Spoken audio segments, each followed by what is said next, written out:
Un poquito. Hola, buenas tardes a todos y a todas. Bueno, arrancamos entonces con nuestra aula en simultáneo, con acá compañeros y compañeras que están en el aula 14 y compañeros y compañeras que están en el Zoom. ¿Con qué tenemos compañeros y compañeras en el Zoom? ¿Cuánta gente hay? Contanos un poquito quiénes están, Ana. Tenemos 11 y a ver, porque yo, verá que los pongo en galería, pues no los puedo ver yo, Moni. O Betiana, alguna que cuente un poco quiénes andan por ahí, así nos enteramos. Ahí yo algunas veo, además de ver a la cátedra. Ahí está Mariana, Rocío, Gabriela, Natalia, Milagros, Zulema, Gaby, María Fernanda, Bueno, Agustina. Aguatera soy. Bueno, para también tratar de acostumbrarnos a esto, ¿no? Digo, a saber quiénes están del otro lado y que del otro lado también sepan que acá estamos y estamos armando esta aula. Si nos ayudan con el silencio, así se escucha bien en los dos lugares. Hoy estamos en la segunda clase del segundo módulo de nuestra materia. Estamos transitando el módulo de organizaciones. Como vimos en el teórico pasado, que fue un teórico sincrónico, donde también estuvimos aproximadamente 50 personas participando de ese espacio. Empezamos de alguna manera a trabajar desde la definición de organizaciones, trabajamos entre todos y todas, bueno, cuál era la idea de organización con la que cada uno y cada una de los que fueron participando venían, y fuimos trabajando dos definiciones de organizaciones que ustedes tienen también en el material que tenían para leer. Y fuimos trabajando también por qué nos parecía importante tener estas definiciones que intentan de alguna manera superar la mirada clásica de qué es una organización, ¿no? Entonces, estas dos definiciones que son de Jorge Etkin son las que nos permiten introducirnos en el módulo de organizaciones y son las que nos van a acompañar durante todo el año en la cursada. Cuando nos refiramos a organizaciones, vamos a estar entonces refiriéndonos a estas dos definiciones que trabajamos el encuentro anterior. Entonces, la idea de hoy, digo, para el encuentro pasado, el texto base era el texto de Henry Mintzberg, es un autor que se dedica a trabajar lo que es la configuración de las organizaciones. Digo, un poco cuando yo entré hace un rato al aula 14, ustedes estaban trabajando con Lorena y Antonella justamente las partes de la organización que plantea Mintzberg. Y hoy vamos a volver a trabajar alguna cuestión de Mintzberg también, de ese capítulo 1 que ustedes tienen como lectura obligatoria, que es un capítulo cortito pero denso en términos de todas las cosas que plantea. ¿Cómo estás?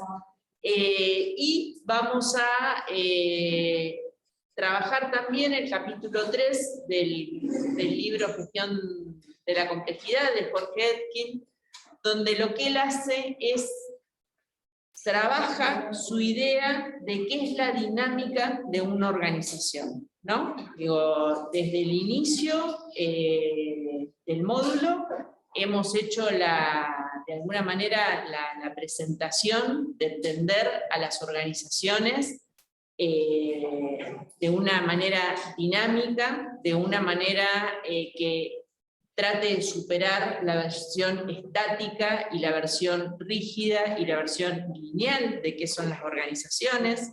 Según todos estos autores, las organizaciones son sistemas en movimiento, son sistemas que se modifican, sistemas que se adaptan, sistemas que cambian, por eso vimos también algunos conceptos como el concepto de identidad, el concepto de reflexividad, de aprendizaje y de habilidad, como los 4 conceptos que proponemos para de alguna manera comprender cómo es esto de la dinámica de las organizaciones. Entonces hoy vamos a profundizar un poco en esto desde la mirada de Mitzberg y desde la mirada de Etkin. Si querés, Ana, ahora sí podemos pasar a la primera, poner las 2 si querés, un enter más. Ustedes acá, digo, solo para repasar, lo que vamos a tener son estas 2 definiciones de organizaciones. Recuerden que tienen las presentaciones subidas al aula web, digo, no es necesario que copien textual, en todo caso una referencia a las definiciones para poder ubicarse ustedes en el apunte que quieran tomar. Y vamos a trabajar hoy sobre todo en cómo pensar la dinámica de la organización en relación a la primera definición. ¿Por qué Etkin va a hablar que una organización es, como plantea ahí, la idea de una unidad, pero en base a el reconocimiento de su diversidad, ¿no? Digo, ¿cómo pensar una unidad con diversidad adentro? Y también vamos a poder entender o poder problematizar qué es lo que plantea el autor en relación a esto que decíamos de qué es un sistema de base técnica, social, como lo plantea ahí la definición. Entonces, si querés, Ana, pasar una más.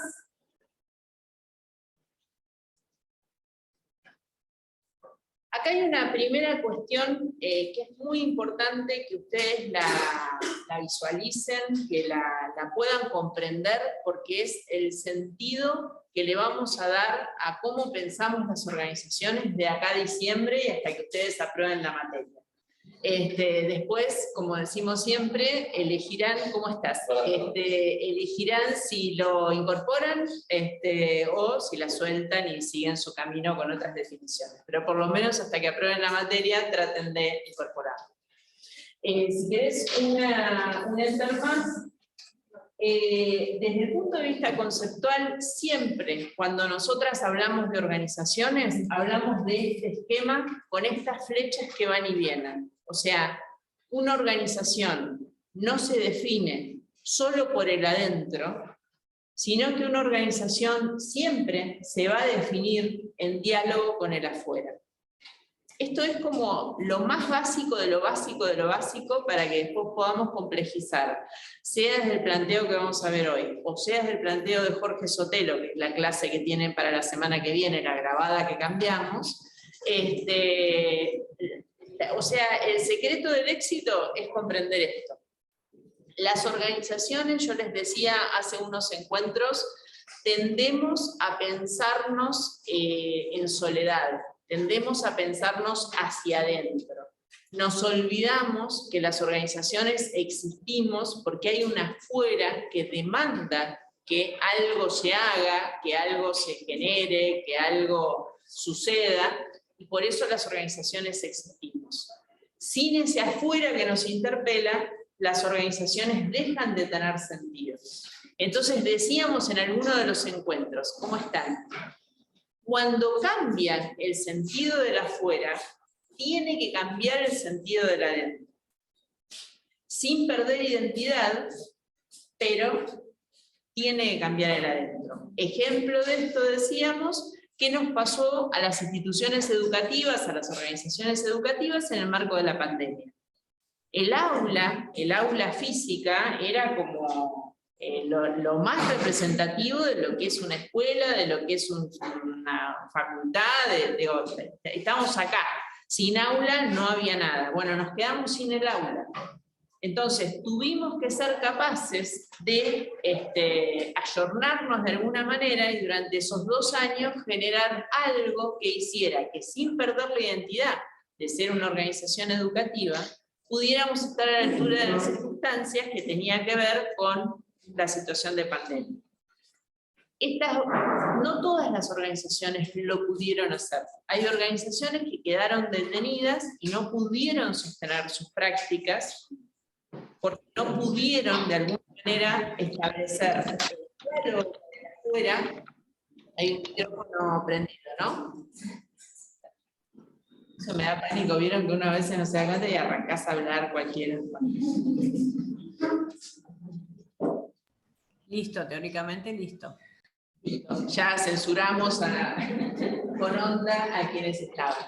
Entonces ponemos una más, los 4 conceptos, primero estos 3, y ahora vamos a ver otro, que vimos el otro día, se definen y se ajustan, a mí me gusta mucho la palabra ajustar, pero vieron que a veces cae como de ajuste monetario, no es eso, digo, sino ajustar en términos de precisar, en términos de poder adaptar, en términos de situar, digo, me gusta la palabra ajustar en ese sentido.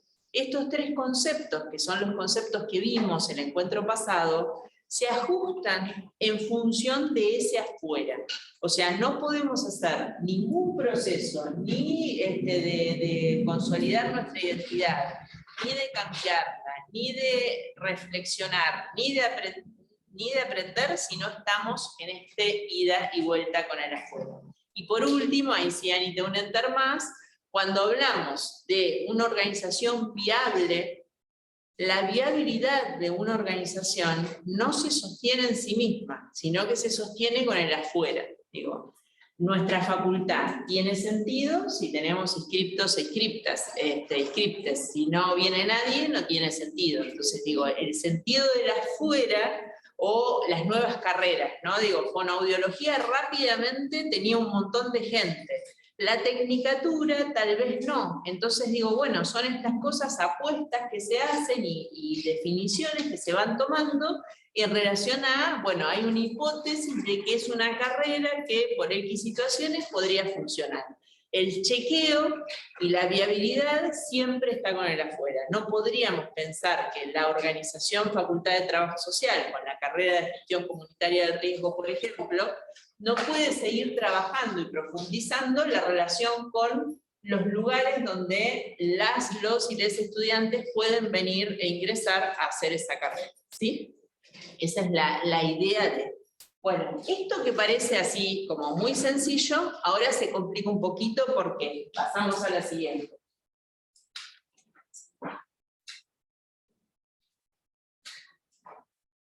Aparece Sotelo en escena, y la cosa se complica. ¿Esto qué es? Es una imagen que las va a acompañar durante 1 hora y moneditas cuando se sienten a ver el video de la clase grabada la semana que viene. ¿Y qué es esto? Lo mismo que vimos recién, pero empieza de alguna manera a profundizar el planteo a partir de poner elementos de cuál es la interacción o de qué hablamos cuando hablamos de este afuera y adentro de la organización. El adentro de la organización es el cuadrante que está hacia mi izquierda, hacia la izquierda de la pantalla, de los compañeros y compañeras que están en Zoom también, y lo que está de la línea punteada para afuera es la sociedad, es el afuera que yo les decía recién. Entonces, lo que va a decir Sotelo es que todas las políticas públicas que se desarrollan en organizaciones, en realidad lo que hacen es ofrecer, producir hacia el afuera productos, valga la redundancia, ¿no? Es una mirada que entiende el proceso de política pública como un proceso de producción. Producimos cosas, producimos discursos, producimos sentidos, producimos regulaciones, producimos distintas cosas, pero producimos. ¿Qué producimos?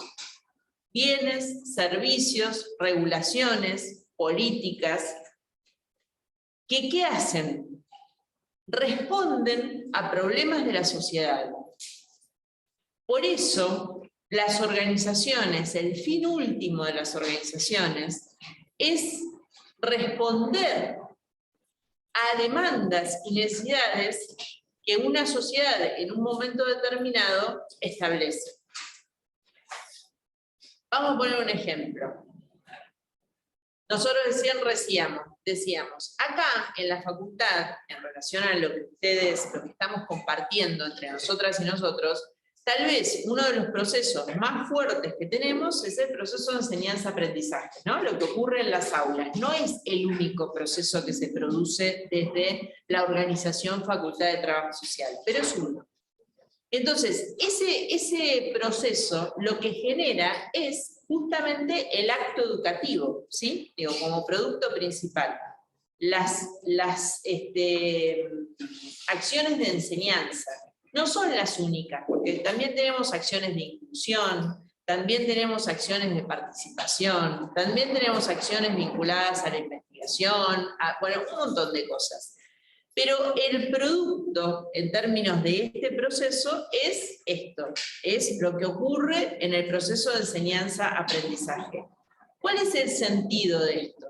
Generar profesionales, o sea, los profesionales, ustedes, las profesionales. ¿Y con qué sentido? Con un sentido y una orientación que la facultad tiene en términos de cuál es el rol de las y los trabajadores sociales para responder a las demandas de la profesión en un momento determinado. Digo, cuando, no sé, la única acción que hacían los trabajadores y trabajadoras sociales, que éramos asistentes de higiene y como nos llamábamos, era chequear cuestiones de higiene en las personas, bueno, los procesos formativos estaban orientados a eso. Hoy, que nuestro proceso de intervención tiene que ver con otros ámbitos, con otros campos ocupacionales que no solo tienen que ver con eso, entonces nuestros procesos de formación son distintos. ¿Qué buscamos? Resultados e impactos en la sociedad. Cuando hablamos de resultados, Anita, si querés poner un enter más, 1, 2, a ver, uno solito. ¿De qué estamos hablando? Frénenme cuando sea chino, porque estoy ahí todo el tiempo en la cornisa, entre no entendí nada y vamos bien. ¿Por qué estos dos globitos? Estos globitos que ven en la imagen. Porque los globitos lo que nos recuerdan es, no sé si los alcanzan a ver, digo, lo que dice es, los resultados operacionalizan la política. ¿Qué es en concreto operacionalizar la política? Que si yo, por ejemplo, mi política tiene que ver con que egresen profesionales de trabajo social en condiciones o con competencias de intervenir en determinadas situaciones, los resultados van a ser profesionales que tengan competencias para tal cosa, tal cosa, tal cosa y tal cosa. Lo que hacen los resultados es operacionalizar la política, es el nivel concreto de la política, para que no te quede la lógica de la política en un nivel abstracto y los resultados en un nivel que no es concreto. O sea, los resultados lo que hacen es operacionalizar la política. Y por otro lado, lo que hacen los productos es influir de manera directa a el logro de los resultados. Si tenemos una buena formación como producto, vamos a tener mejores profesionales. No depende 100% de la formación, pero sí va a estar directamente implicada. ¿Por qué hacemos toda esta ensalada y por qué les proponemos mirar de esta forma?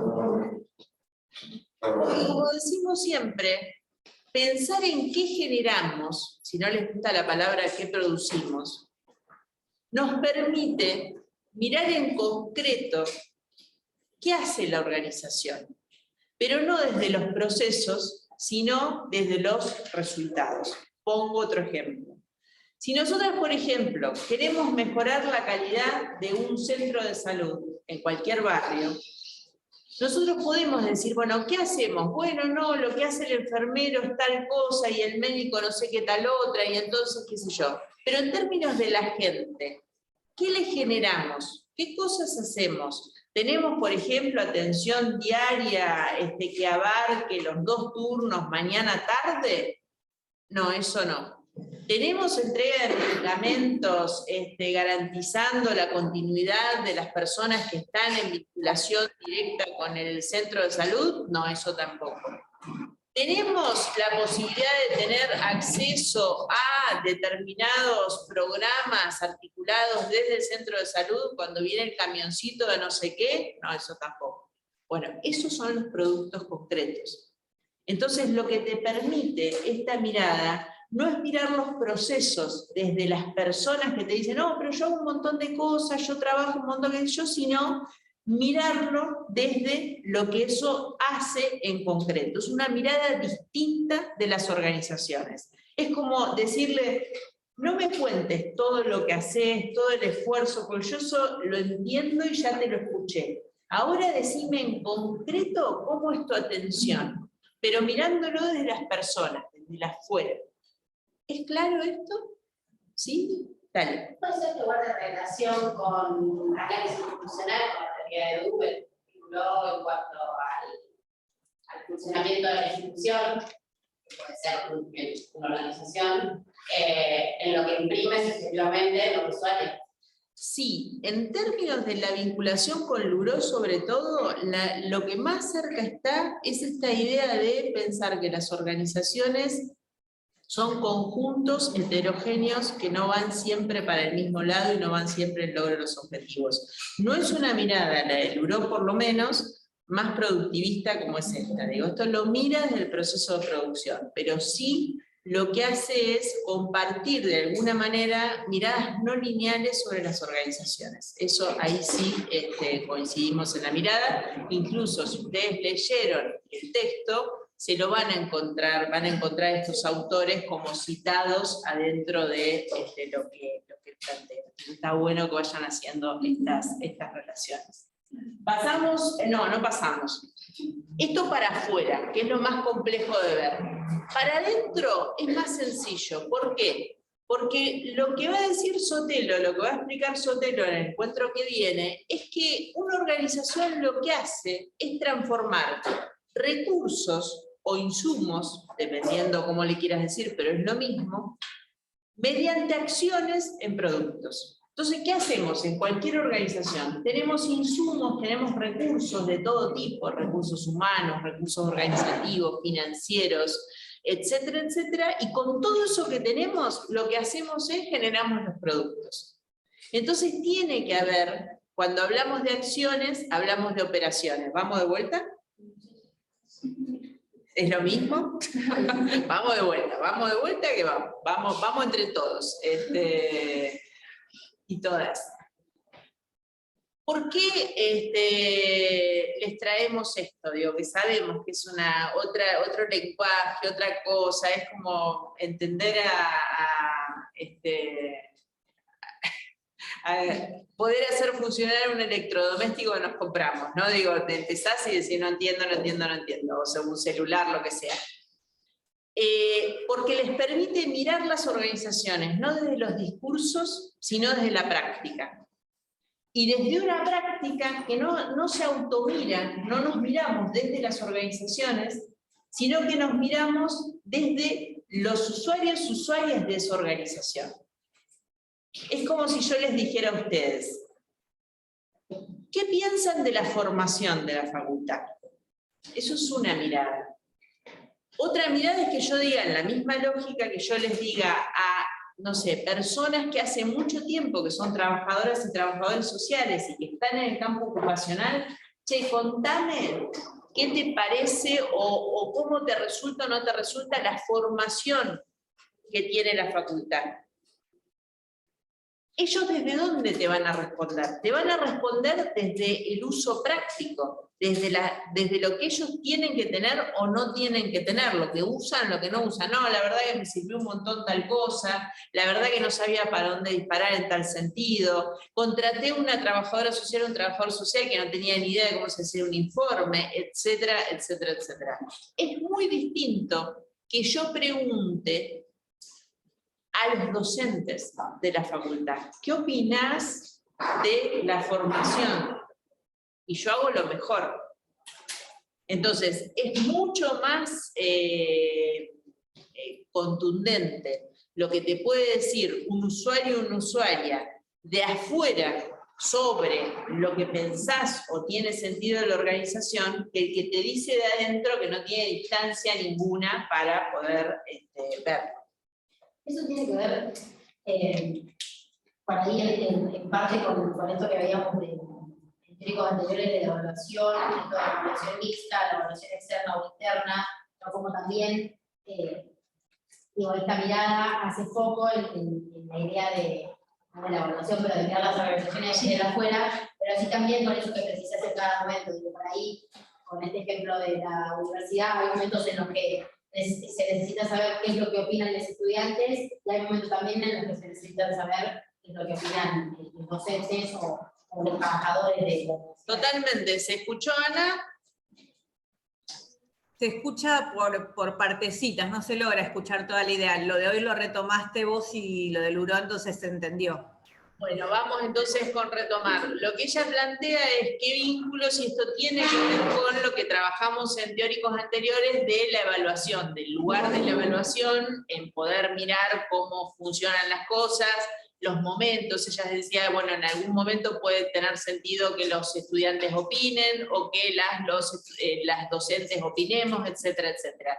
Yo le decía, sí, porque siempre es la lógica de que le hace muy bien a la organización los controles cruzados, por decir, nosotros decimos de esa manera, ¿no? Digo, no quedarse con la primera idea, con el primer registro, con lo que nos parece, sino todo el tiempo estar apostando a cruzar las opiniones y cruzar las evaluaciones. Estamos hablando de evaluación, la evaluación en este caso va a ser una herramienta para chequear si los productos que estamos ofreciendo tienen sentido o no tienen sentido, ¿no? Digo, si se quiere, la crítica que se le puede hacer a esta mirada es que pensás la organización pública como si fuera una fábrica. Entonces vas a decir, che, las galletitas de chocolate con crema rosa no las está llevando nadie. Bueno, no es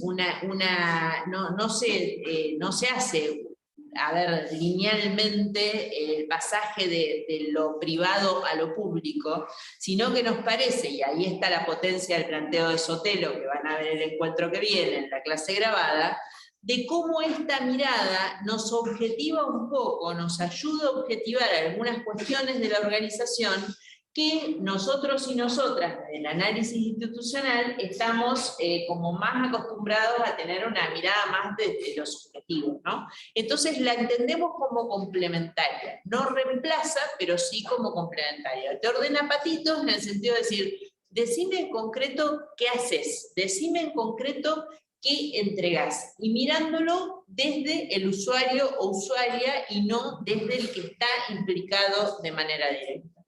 Vamos, una más. Que pensaba que incluso en términos de vincularlo con la evaluación, también te permite mirar distintas dimensiones en un proceso evaluativo. Digamos, este esquema te permite mirar, o sea, como centrarte en distintas dimensiones de la organización que te permite una evaluación más integral. Tal cual. Sí, totalmente. Podés recorrer donde quieras en este proceso, en lo que plantea Ana, lo podés hacer cuando pensás cómo. ¿Qué tienen acá? Ahí le ven es la foto de Sotelo dando la clase que van a ver ustedes la semana que viene. Es una clase que grabamos hace 2 años, justamente en el marco de la pandemia. Lo que ustedes van a ver acá es algo que nosotros ya trabajamos en estos encuentros pasados, que es que en toda producción organizacional hay una hipótesis de política de cómo intervenir sobre los problemas sociales.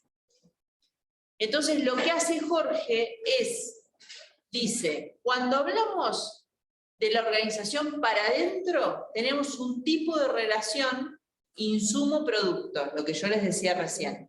Cuando hablamos de la organización para afuera, lo que tenemos es una hipótesis de política. Cuando decíamos recién el ejemplo del centro de salud, bueno, tener, por ejemplo, atención pediátrica todos los días habla del sostenimiento de una hipótesis de política que tiene que ver con que el pediatra es uno de los médicos más requeridos en el primer nivel de atención, más solicitados en el primer nivel de atención, por ejemplo. A veces no se tiene porque no se tiene el recurso, ¿no? Pero digo, en términos del sostenimiento de la hipótesis de política. ¿Qué es una hipótesis de política? Decíamos, es la forma en que entendemos que se aborda el problema de agenda, ¿sí? Y las hipótesis de política no siempre son iguales. Uno de los ejemplos, para mí, que siempre ponemos, pero porque es bien entendible, la baja de la edad de imputabilidad es una hipótesis de política. La frase, ningún pibe nace chorro, es una hipótesis de política. O sea, son posicionamientos distintos ante el mismo problema como hipótesis de política. Bueno, ¿qué tiene que hacer el Estado ante la misma situación? ¿Bajás la edad o en realidad sostenés políticas que entiendan el contexto de vida en el que viven pibes y pibas que entran en conflicto con la ley penal? ¿Qué haces? Eso es una hipótesis de política. Entonces Jorge lo que hace es, nos trae a esta matriz básica de cómo es el proceso de producción de una política pública, cómo juega la hipótesis de política en relación a los productos. Porque un producto entonces va a ser cárceles a edades más tempranas y en otro caso va a ser el programa Envión. Son productos distintos que buscan resultados distintos a partir de una hipótesis de política distinta. ¿Es claro? Bien. Vamos a otra. Ya pasó la parte de tortura. Ahora ya es más conocido. Bueno, entonces, ¿cómo vinculamos? ¿Cómo vinculamos? No estamos de acuerdo con Sotelo si se vincula o no se vincula, pero no importa, ya lo van a ver en el video. ¿Cómo vinculamos lo que vimos el encuentro pasado con esto? Bueno, de esta manera. Porque lo que vamos a hacer es foco en cómo las organizaciones transforman estos recursos en productos mediante las operaciones, mediante las acciones. O sea, les pongo como sinónimo porque el concepto de operación es un concepto que van a trabajar con Ana ahora en el tercer módulo. Pero digo, para que ustedes lo entiendan rápido, son acciones. Entonces, de lo que se trata mirar en Zoom la organización es que lo que discutimos, pensamos, pergeñamos, es cómo nos organizamos. Cómo organizamos nuestra acción para transformar esos insumos en productos. O sea, todas las organizaciones hacemos lo mismo, transformamos insumos en productos. ¿Mediante qué? Mediante las acciones. Ahora, el cómo lo hacemos es distinto. Entonces, ahí es donde vamos a empezar a poner los papeles de calcar, los papeles uno arriba del otro, ¿cómo se llaman? Los transparentes, no, de calcar vegetal, eso, no me salía la palabra, los vegetales, porque los de calcar están los otros, los carbones. Bueno, pasa una Anita. Entonces, acá es donde aparece lo que vimos en el encuentro pasado. Lo que Miller nos va a decir, bueno, la forma de pensar esas operaciones, esas acciones, es entender lo que vieron hoy con Lorena y con Antonella, que las organizaciones tienen partes y tienen funciones. Entonces ahí es lo que vimos en el encuentro pasado. Entonces decíamos, bueno, lo primero que aparece en una organización es el ápice y el núcleo, ¿no? En la misma línea de lo que vimos en el teórico anterior. A eso le agregamos, cuando la organización se complejiza, los que están encargados y encargadas de ir y venir entre el ápice, que tiene la orientación estratégica y la relación con el afuera de la organización, y quienes están a cargo de los procesos de trabajo, la línea intermedia. Y cuando la organización se sofistica un poco, aparece el staff de apoyo. Y cuando se sofistica más, aparece la tecnoestructura. Todo esto lo trabajamos en el encuentro pasado y además lo tiene en el texto. Perfecto. Entonces, ¿para qué nos sirve esto? De vuelta, nos sirve para tener elementos para analizar las organizaciones. ¿Cómo está una organización? Si tiene estas partes o le falta alguna. Porque si le falta alguna, está en problemas, según la teoría organizacional. Porque va a haber funciones que no están siendo cumplidas. Entonces es importante poder tenerlas.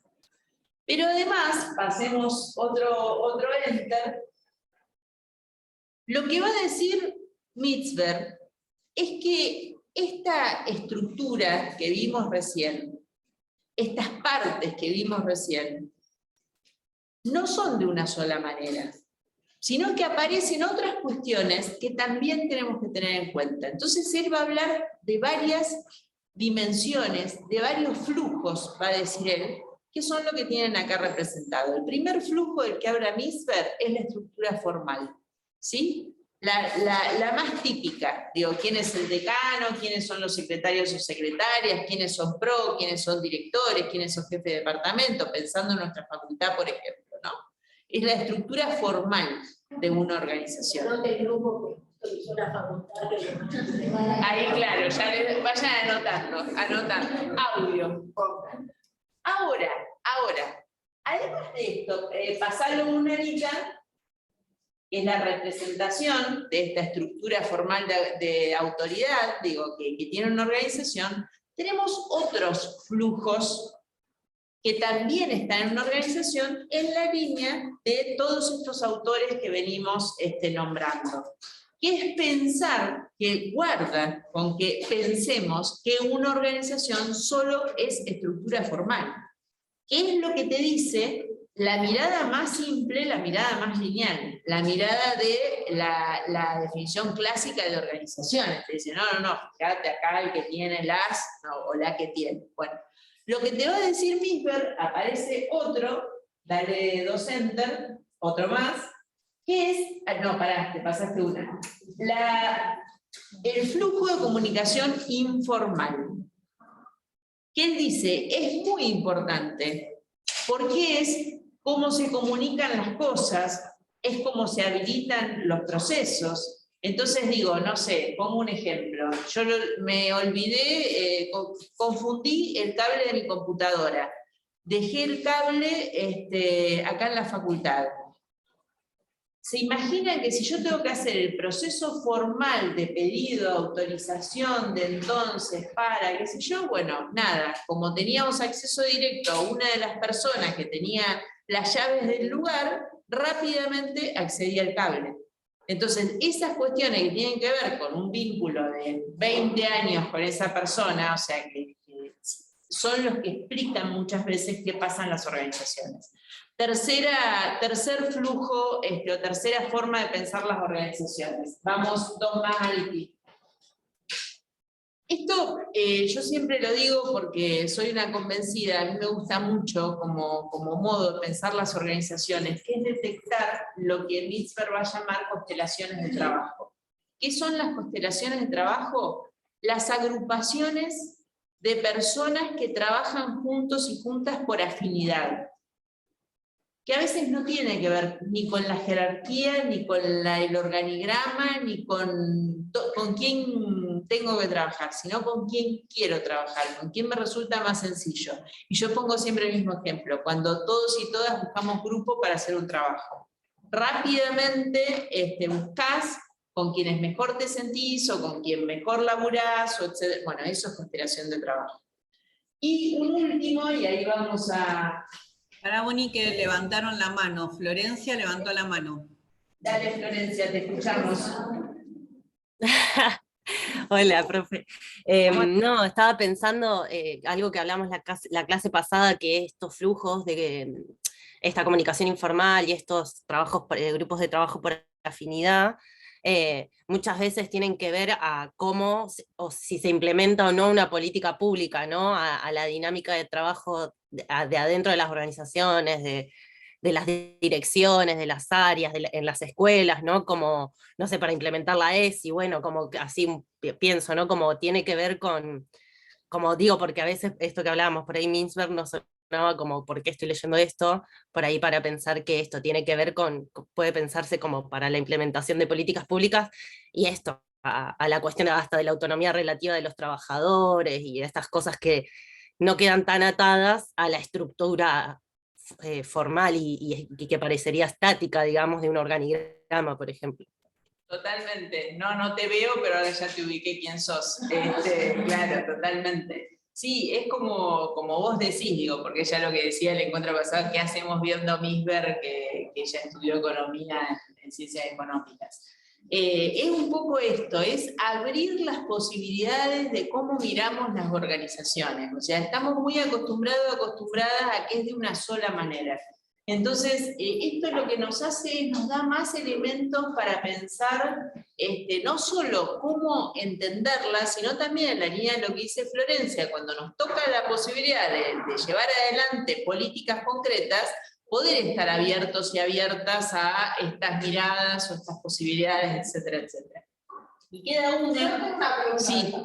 porque en esto que planteaba la Chumi y pensándolo como en las estrategias que nos tenemos en la implementación de las políticas públicas, en los procesos de intervención, como qué lugar entra ahí las redes interinstitucionales, porque vos acá pones esto de la constelación de trabajo que es por afinidad dentro de una misma institución, como también pienso que eso sucede entre distintas organizaciones, ¿no? Que muchas veces nos tendemos esos puentes, formamos esos grupos con otras instituciones, con trabajadores de otros sectores, de otras instituciones, que van en la misma línea de trabajo y que implementan las mismas políticas para fortalecer esa. Totalmente. Retransmito para quienes están en el Zoom. Lo que ella dice es cómo se juega, cómo se relaciona esto de las constelaciones del trabajo con lo interinstitucional, ¿no? Como que también entre las instituciones están estas afinidades. Sí, es súper interesante la observación que haces, y además te agrego que pasa lo mismo, o sea, esto también lo podemos pensar para mirar la interrelación entre organizaciones, porque muchas veces te sientan a trabajar en un comité con otros organismos, con otros ministerios, porque corresponde por las áreas de competencias, por las misiones y funciones, y la pasás muy mal, porque en realidad nadie quiere estar sentado en ese comité. Pero por otro lado, a veces no necesitas sí o sí trabajar con un área y sin embargo, por una cuestión de afinidad, por trayectoria, porque se viene trabajando, etcétera, etcétera, se hace. Entonces sí, digo, en los dos sentidos esto es como muy potente. Y por último, para pasar ya a otro tema, tenemos un último flujo que Misberg va a traer. Él le llama, como lo tienen ahí, proceso de decisión ad hoc, que lo que dice es, a veces las organizaciones cambian sus modos, sus procesos de trabajo a partir de un hecho que no tiene que ver ni con la estructura formal, ni con la informal, ni con las constelaciones, sino que es un hecho de la afuera que se mete de una manera que nos hace revisar toda la organización. Y en esa revisión no se tiene una forma única de poder entenderlo. Pongo un ejemplo.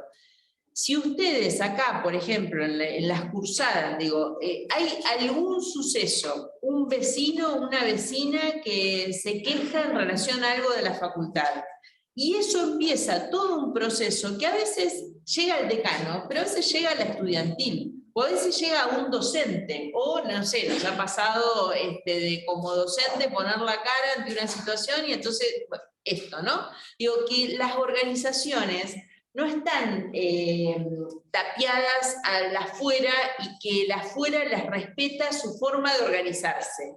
El afuera entra por donde entra. Y cuando entra por donde entra, genera flujos de decisiones que son puntuales, que hacen que la organización tenga que salir a responder de todas maneras.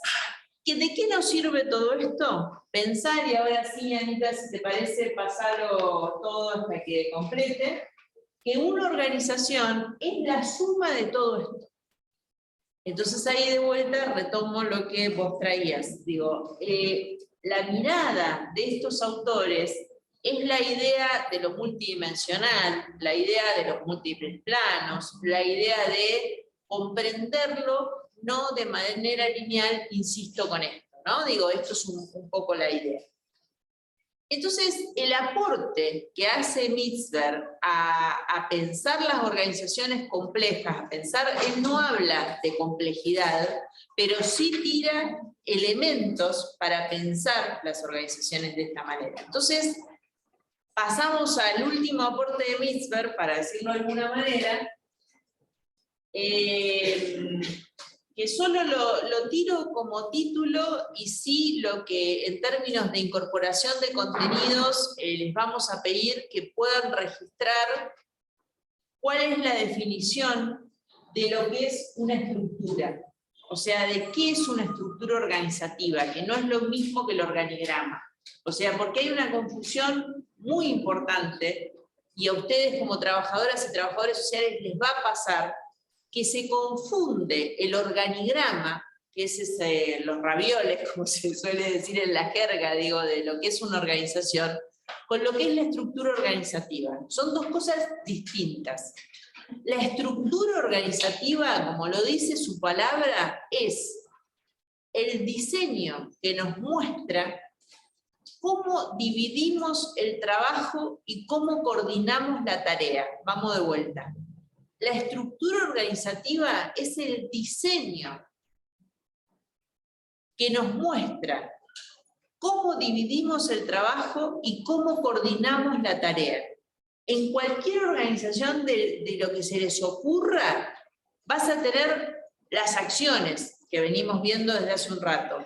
Y esas acciones las podés hacer de manera distinta. Entonces, por ejemplo, digo, nosotros estamos divididos como facultad en secretarías.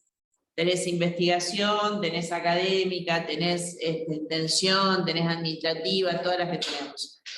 ¿Es la única manera de dividirse? No. Porque nos podríamos dividir por proyectos, nos podríamos dividir por áreas que no sean secretarías, nos podríamos dividir por carreras. No estamos divididos exactísimamente por carreras, digo, en términos de las responsabilidades, nos podríamos dividir por departamentos. Digo, hay facultades, por ejemplo, que tienen el departamento de química, y en el departamento de química están todas las materias que pertenecen a distintas carreras que tienen química.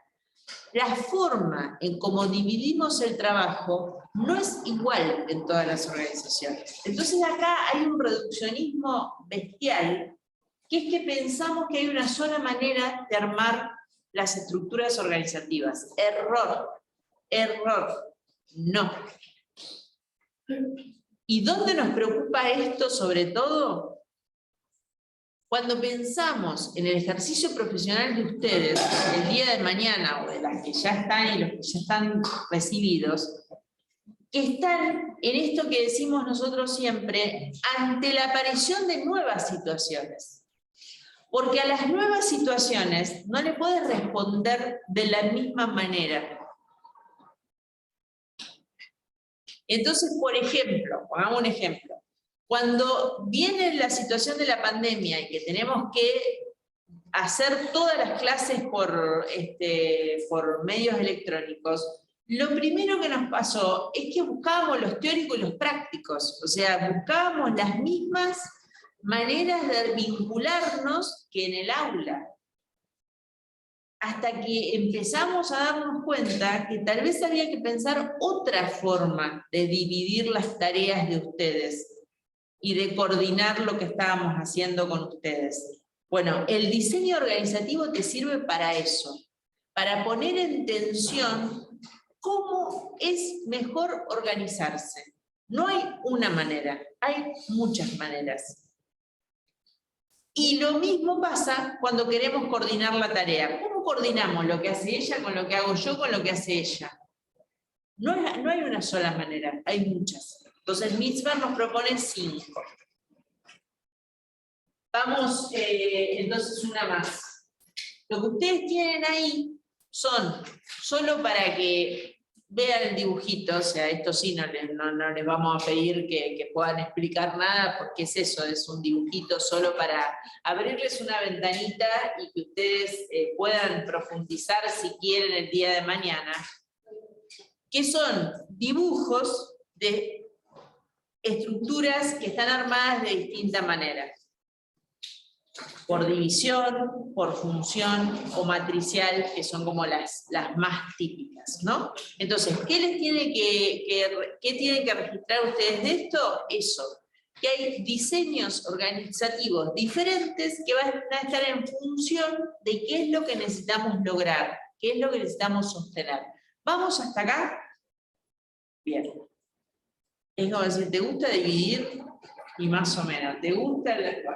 Pero entonces esta diferencia en las formas de diseñar la estructura organizativa. Altera el producto.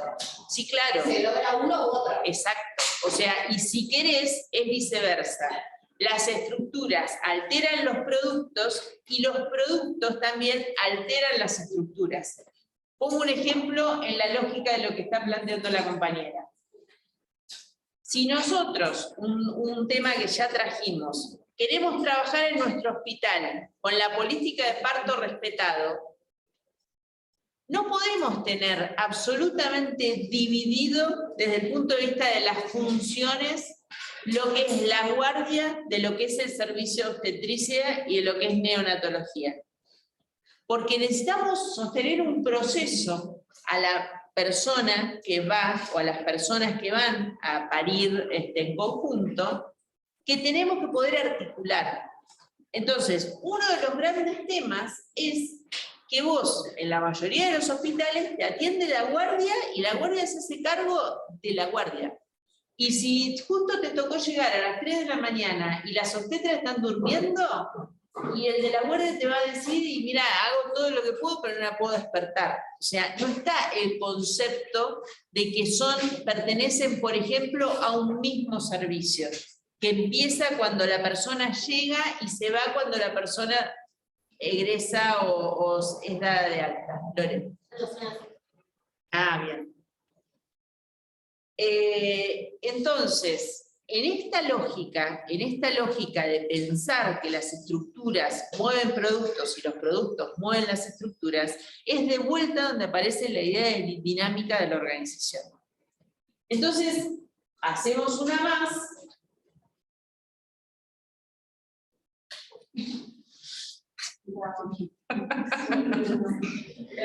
Es pregunta de examen.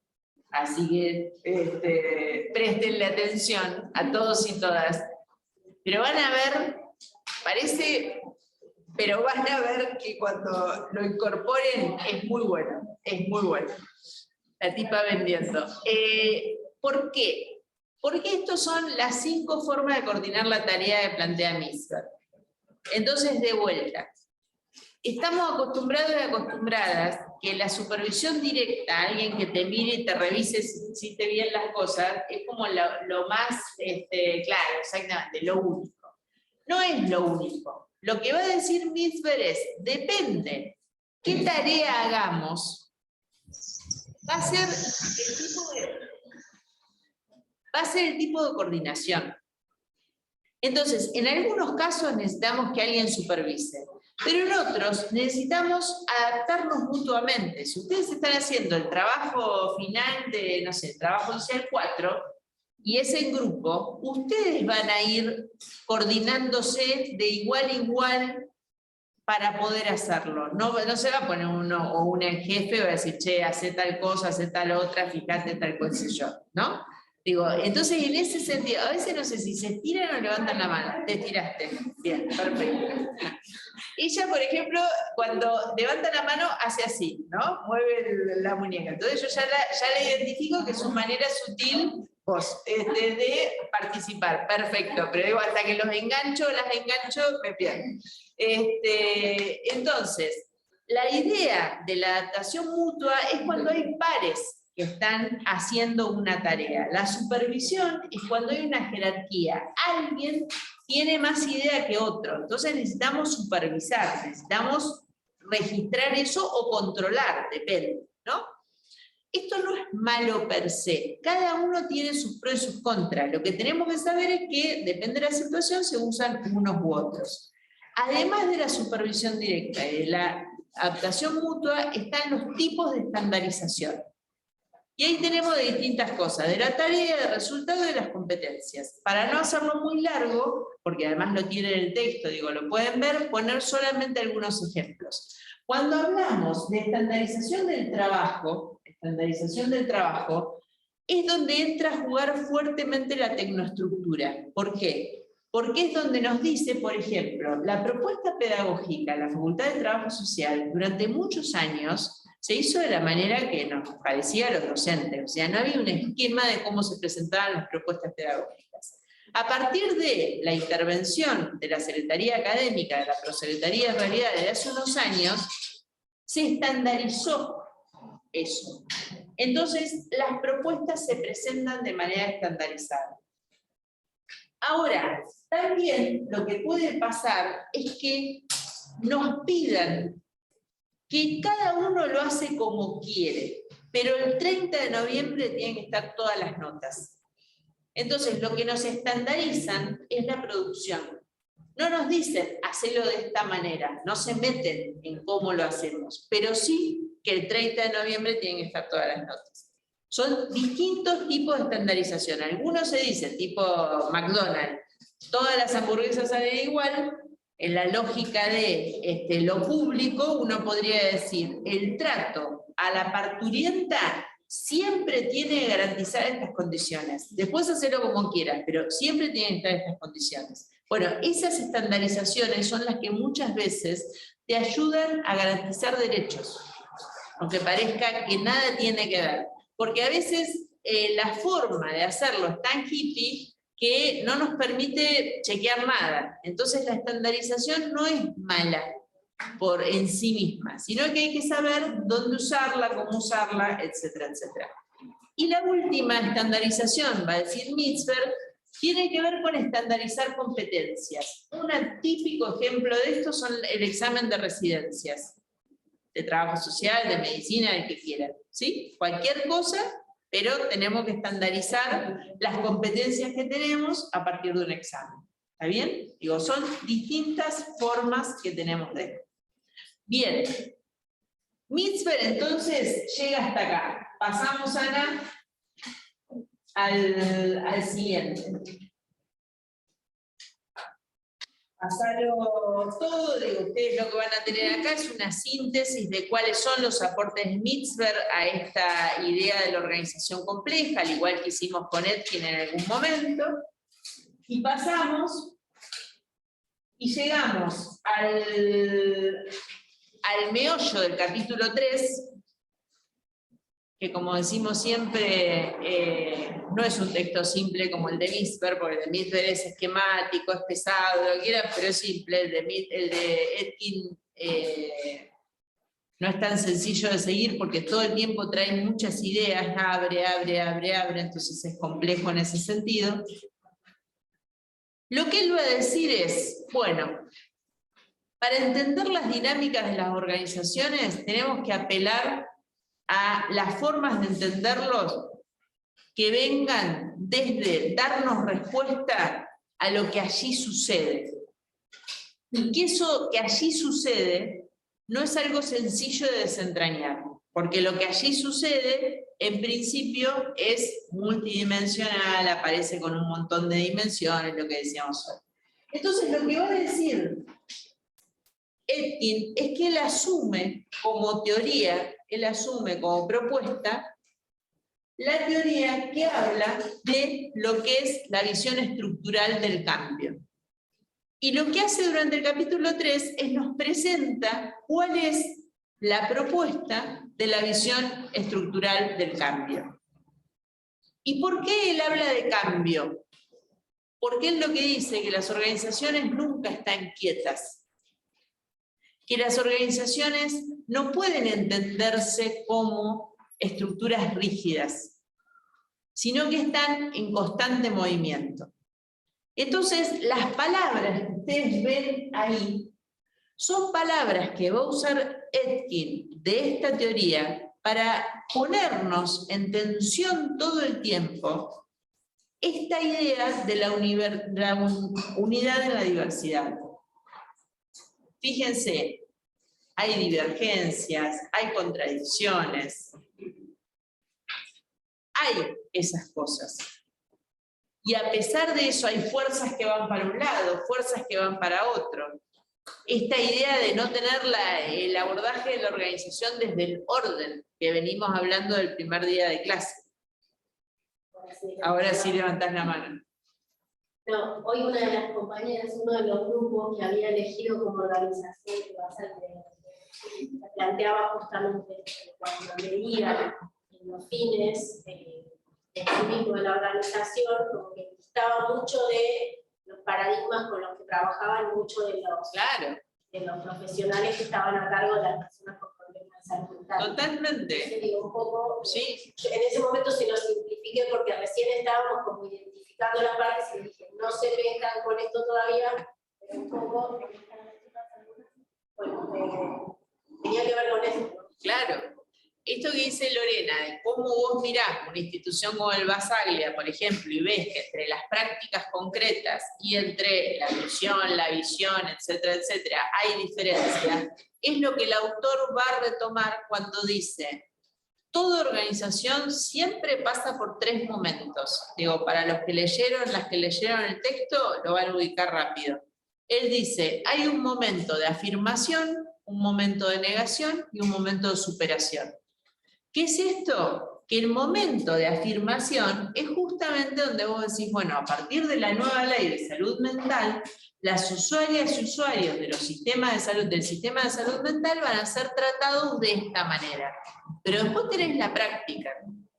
¿Y qué es la práctica? La práctica es cuando la organización niega a esa primera cuestión que se afirma y sale lo concreto. ¿Y qué es la superación?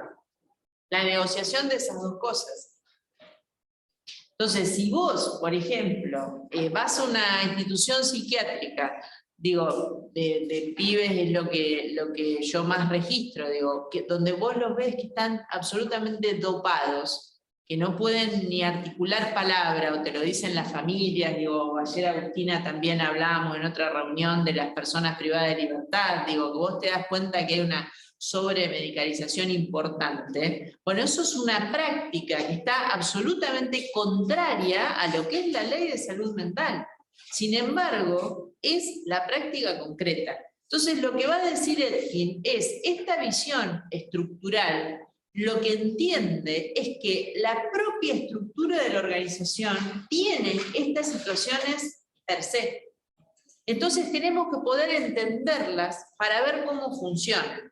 Entonces acá pasamos una más, es donde él, ya está. Que ya está listo, cerramos. No, porque además como no quiero hacer la maldad de dejarle este muerto a Analía, o sea, sería una maldad, somos amigas hace 30 años, es una maldad. Porque en vez de que ella empiece con Matus, que es un ser copado, y qué sé yo, tirarle estos... Bueno, no lo tomaría igual, no lo tomaría. Le digo, no, bueno, cuando vuelva María lo siguen trabajando. El segundo, por ejemplo, en la clase esta es digna para un meme, así que bueno, no. Pero es un tema, realmente es un tema. Esto es, lo que él hace es poner en un gráfico cómo son los momentos de afirmación, de negación y de superación cuando hablamos de lo que son los cambios en una institución. Entonces, esto lo tiene el texto, digo, es para, de alguna manera, para los que lo leyeron, ayuda, y para los que no lo leyeron es una buena manera de entrar, antes de entrar a marearte con él, ¿no? Entonces, ahora sí pasamos una más. Igual digo, no deja de reflejar lo que se vivencia cotidianamente en las organizaciones, digo, la complejidad con la que una persona tiene que gestionar en una organización, ¿no? Cualquiera sea ella. Totalmente. Y además piensen que la mirada tradicional de planificación, que así como hay una mirada tradicional de organización, hay una mirada tradicional de planificación, piensa que solo existe el primer momento, el momento de afirmación. O sea, porque vos lo digas, sucede, básicamente. Porque vos creas que va a pasar, sucede, olvídalo. Entonces digo, es interesante esto de los 3 momentos, porque ustedes lo van a retomar con Ana cuando empiecen a trabajar por qué la planificación estratégica intenta superar a la normativa, porque la normativa desconoce el momento de negación y desconoce el momento de superación. O sea, no hay negación y tampoco hay construcción de consenso de disenso. Entonces, o sea, no se tiene en cuenta la relación de poder, básicamente. no se tiene en cuenta el otro o la otra. O sea, existís solo. Yo te digo es así y no importa. Bueno, y el tema de la perspectiva de género, que un poco también lo que hablamos en uno de los prácticos, es un fiel ejemplo de estas cuestiones que a veces pasan en los organismos, y por ahí estamos como empapadas en distintos ámbitos, la FACO entre ellas, a dar por hecho que el nivel de discusión o de avance que hay en respecto a género es lo mismo en todos los ámbitos. Ni hablar. Entonces después te chocás con estas realidades, en realidad no sé si son choques, son lo que tiene que pasar. Totalmente, totalmente. Bueno, el otro día, por ejemplo, en una charla sobre el convenio colectivo de los docentes, los trabajadores y trabajadoras del sistema universitario, el nuestro, no tiene perspectiva de género. Entonces, nada de la construcción de derechos sobre docentes habla de la injusticia en relación a la carrera docente de las mujeres en relación a los hombres, que te lo tira la estadística. Digo, no es que tenés que hacer muchas cosas locas. Digo, ¿cuántos docentes titulares en algunas facultades son docentes mujeres, por ejemplo, ¿no? Digo, entonces, el convenio colectivo debería tener alguna cuestión de equiparación, digo, en la lógica de lo que vimos en el teórico de política pública y género, y no tiene nada. Lo único que hicieron, nos decía Verónica Betancourt, que pusieron, donde dice los, se debe leer las los, unos genios. Eso, bueno, eso sí, una locura de avance. Pero bueno, para ese momento, evidentemente no era un tema de agenda, el tema de género estamos hablando de hace tantos años. Sí, también igual ahí en el los, les es una trampa también, porque muchas veces es usado eso, como bueno, somos bien progresistas, incorporamos el lenguaje, claro, y después tenemos una política de género, porque vivimos, y después hacia adentro se vuelven todas estas tensiones y oposiciones que juegan. Totalmente. Justamente tensionan esa afirmación que la tenés en el discurso. El maquillaje, en la lógica de lo que dice Antonella, el maquillaje más sencillo de hacerse el que tenés perspectiva de género es poner el las los. Sí, o la oficina de género. O la oficina de género. Bueno, y ahí es interesante esto que planteamos al principio, de esta perspectiva nos invita a pensar lo que hacen las organizaciones justamente desde lo que hacen. ¿no? Exacto, tal cual. Es eso, o sea, lo que vos mirás desde acá es decir, bueno, en concreto, vos la política de género, yo, en concreto, ¿qué haces? No, pongo las los, tengo el lactario en un lugar oscuro, en la loma del traste que no llega ni el gato. Bueno, listo, perfecto. Esas cosas en concreto, o sea, el producto es el que te muestra la verdadera organización. Vamos entonces cerrando. Acá hay algo que para el autor es muy importante, esta idea de cohesión, de romper la idea de la organización como algo cohesionado, algo que está aceitado, articulado, que tiene un mismo sentido, etcétera, etcétera. Y el autor, hay una síntesis en el resumen que a mí me parece muy potente, que si me permiten se las leo, que dice: como sistema complejo, una organización, va a decir él, avanza en múltiples frentes a la vez, por la diversidad de intereses que lo componen. También juegan las influencias del contexto que llevan a la organización hacia caminos no pensados e imprevisibles. El sistema no responde de manera pasiva a estas influencias. Los cambios tienen que ver tanto con las presiones o demandas del contexto como con los recursos y las capacidades de la propia organización y sus dilemas internos. La densidad teórica que tiene esto, o sea, es un parrafito chiquitito así, pero te explica todo lo que sucede en una organización a la vez. Por eso no podemos hablar de organizaciones cohesionadas. Entonces, el mirar las organizaciones de esta manera, mirarla por planos, mirarla por niveles, mirarla por actores, mirarla por intereses, mirarla por temporalidades, mirarla desde todo lo que nos plantean los autores, nos coloca a nosotros y a nosotras en una situación mucho más potente en términos de entender qué es lo que está pasando y de qué esperamos. Porque a veces estamos haciendo una propuesta súper interesante de lo que hay que hacer. Es muy buena, pero la tenemos que salir a negociar. Lamentablemente la tenemos que salir a negociar. Un segundito, ya estamos cerrando. Totalmente, pero te pasa en todos lados, pero sí coincido. Sí. Y en ese sentido también está interesante pensar, que luego decís como, bueno, para ver qué esperamos, digamos, ver las organizaciones para ver qué esperamos, o para entender la dinámica, pero también entendiendo que como trabajadores sociales podemos formar parte de ese adentro de alguna organización. Entonces también esperamos, y a su vez, era medio eslogan, pero qué tipo de organizaciones queremos construir. Totalmente, claro, y sí, en concretísimo. Poné ahorita la del mapa conceptual. No, se fue. Perdón, ahí voy. Retomo lo que ella dice antes que entren las compañeras y los compañeros. Porque ahora se los digo para decírselos a ustedes en clave de lo que venimos pasando. ¿Qué pasó? No, pero está Anita, ¿no? Sí. Ana, ¿estás? ¿O se fue? No, estamos. Están. No, sí, parece un No sé qué cartel te apareció a vos. El Zoom se cerró de forma inesperada. Apa.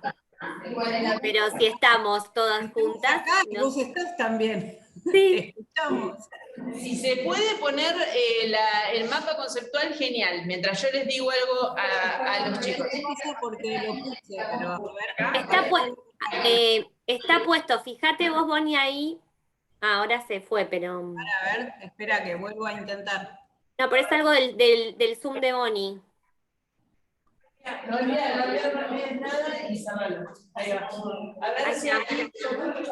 Bueno, mientras miramos solamente el mapa conceptual para incorporar los conceptos que incorporamos hoy, lo tienen en la presentación, les digo, lo que va a ocurrir ahora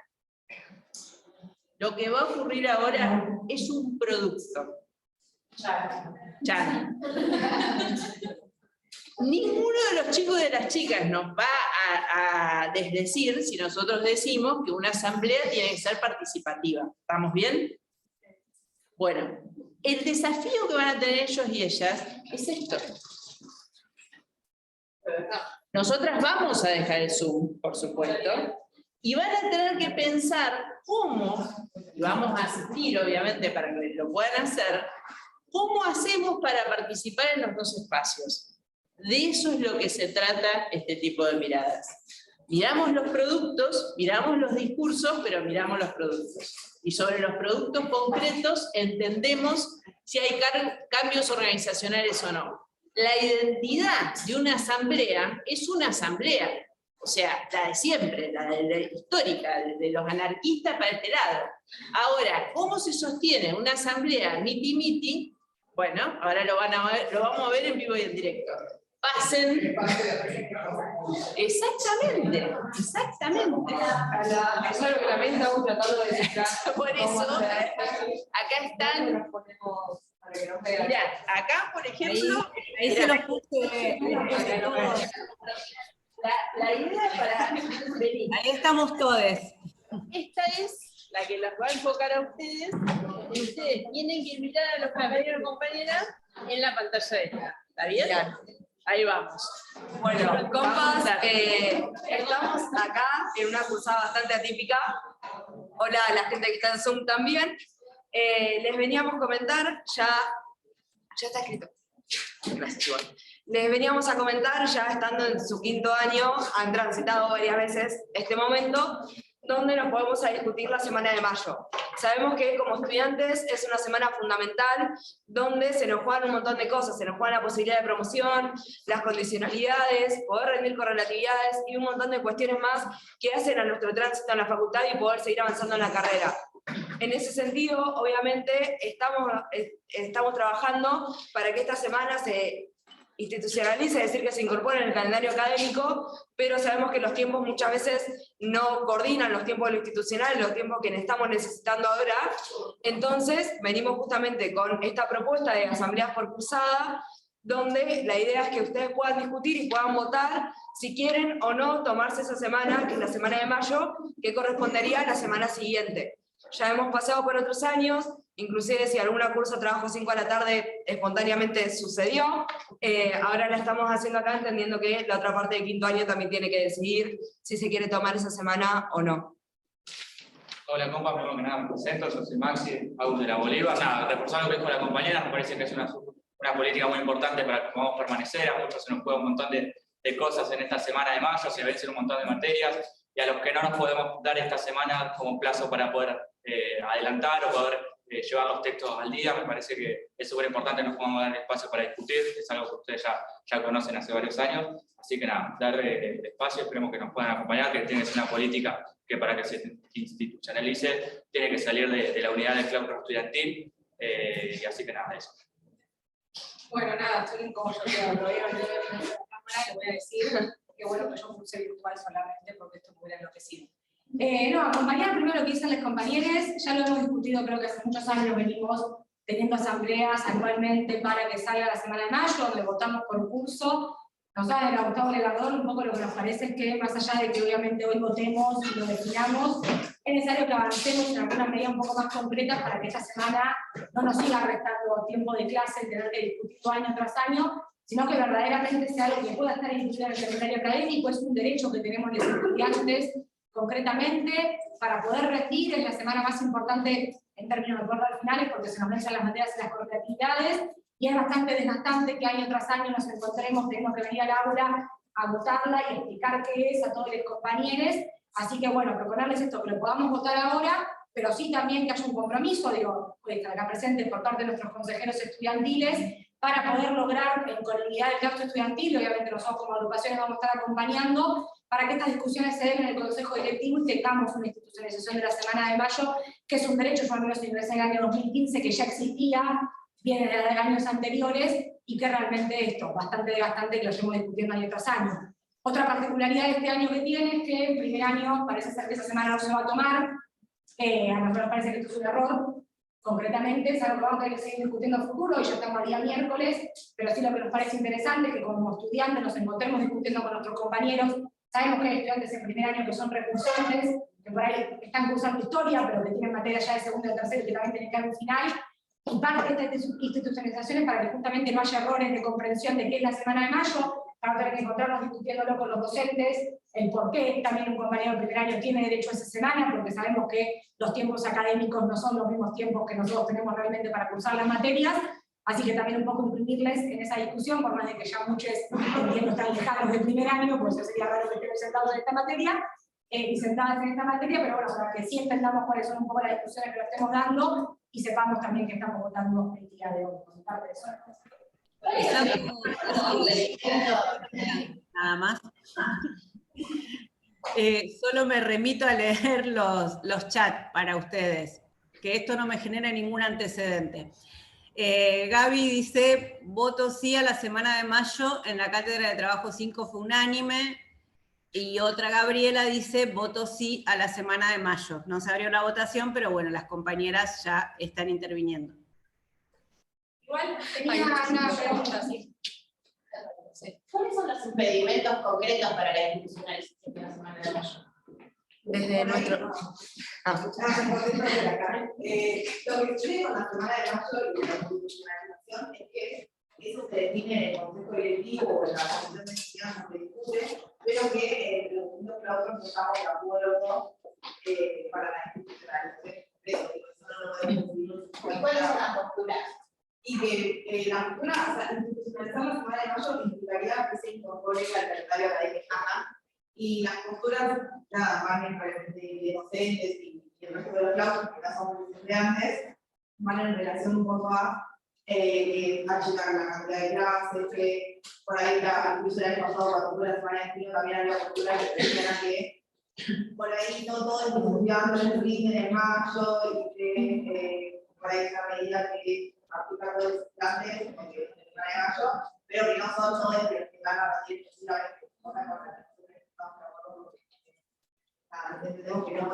decir, o sea, que no podemos permitir los finales de mayo porque básicamente la complejidad de cursar una materia y tener que entregar un trabajo, tener que avanzar y todo, no nos deja rendir tranquilamente. Por eso es la importancia de la manera pero no se escuchan. ¿Ya se discutió en el consejo esto? Se discute todos los años. La comisión de enseñanza. Claro. Eso es lo que hay que plantear. No se discutió en el consejo directivo, se discutió en la comisión de enseñanza, se discute todos los años. Nosotros como Gustavo Gardón, por más de que no tenemos representantes, es algo que también participamos en esas discusiones. Muchas agrupaciones, las comisiones de enseñanzas son abiertas, se puede ir también como estudiantes a participar de ese espacio. Otra de las cuestiones que suceden también es que hay también una lógica más. En el último pliego de reivindicaciones se presentó como un pliego de demanda que la semana de mayo esté institucionalizada.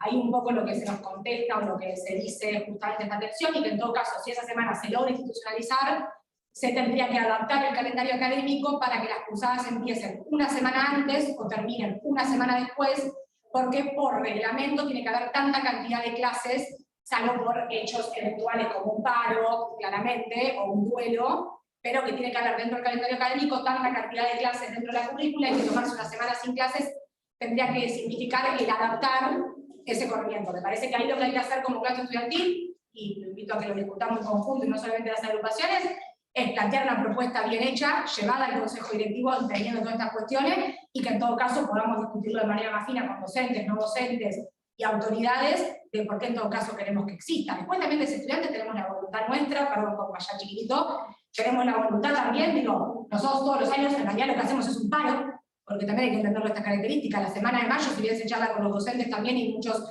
comprenden y adhieren, también es un paro estudiantil. Nosotros esa semana definimos en nuestro claustro no venir a cursar, eso no está dentro de la currícula del programa de la materia. En todo caso discutamos si esto no se va a poder institucionalizar por los medios correspondientes, institucionalicemos nosotros como estudiantes dentro de un calendario nuestro académico, que esa semana existe, no la discutamos en otros años, discutámosla con primer año, que son los que recién ingresan, y sentemos un precedente de que esa semana, por más de que no esté en el calendario académico, está en el calendario académico estudiantil. Digo, son cuestiones que nosotros tenemos que debatir con profundidad. Una sola cosita les digo, yo me voy a ir así, discuten tranquilos, en mi doble rol, si no es como incómodo para ustedes también. De todas maneras queda Betiana, salvo que prefieran que quiera quedar alguna otra hospedadora, pero tendría que ser alguien del Zoom que se comprometa a quedarse hasta el final. Esto igual les queda grabado por si lo quieren ver los otros compañeros y compañeras que ven el teórico y quieren interiorizarse, pero no les cortamos la grabación. Pero digo, si alguna acepta quedarse como hospedadora, Rocío, vos, dale. Así nosotras nos podemos ir y ustedes discuten tranquilas. Dale, ¿la pasás? Sí, mejor. Después queda grabado y queda en la nube, así que tranqui. Hasta la próxima. Chau, chau. Ahí, Roya, sos hospedadora. Bueno, nos vemos, ustedes sigan tranquilos. Gracias. Chau, chau.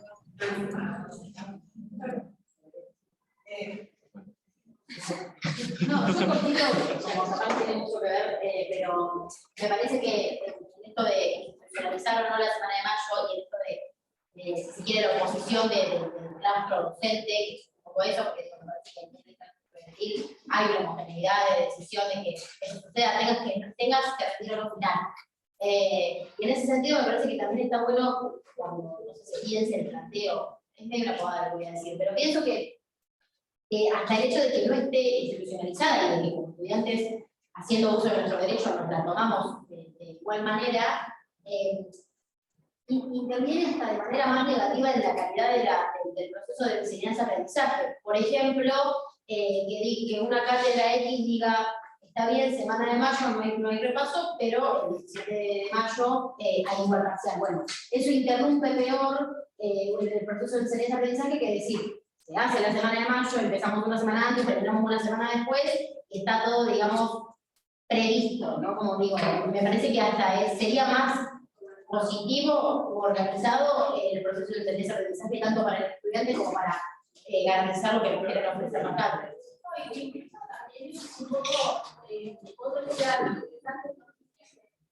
dando vueltas sobre lo mismo. Yo creo que todos los que estamos acá, desde que empezamos, sabemos, o sea, hay, digamos, en el imaginario colectivo, sabemos que la Semana de Mayo la tenemos, que la discutimos todos los años en las aulas y que nadie se opone a tomar la Semana de Mayo, rindas finales o no rindas finales, porque todos nos estamos haciendo así es la realidad. Es un poco seguir dando vueltas sobre lo mismo, porque es algo que tenemos incorporado los estudiantes, digamos, debe haber una realidad de que cuesta decirlo en estos términos, pero seguramente en el colectivo, en construcción de enseñanza, por eso se vota, evidentemente que otro docente no está de acuerdo con institucionalizar la Semana de Mayo, vamos a decirlo puramente. Entonces, digamos, de nuevo, es que ir dando vueltas sobre el mismo, que todos sabemos 5, 6, 7, 8 años que van a entrar en la facultad, que la semana la tenemos, que la tomamos, y ese cambio, hay formas mucho más viables de hacerlo, hay formas mucho más viables y mucho más viola para nosotros, para los docentes, de poder implementarlo. Bueno, hay una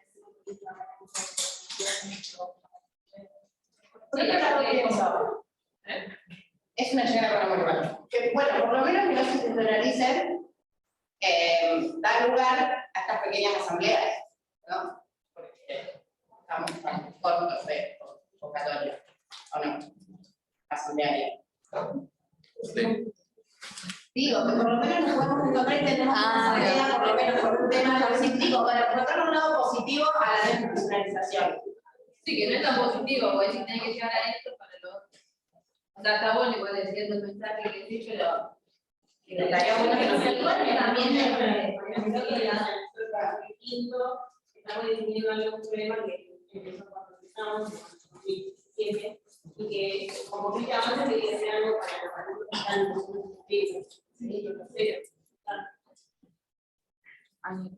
no, decía que digo que también hay, no sé, hoy a la mañana cruzamos derecho, y como ya habíamos charlado con profesores, y es como, bueno, sí, se van a tomar la semana de mayo, nosotros vamos a dar una clase igual, avanzando, que por ahí ponemos faltas, y la no vengan, pero avanzamos.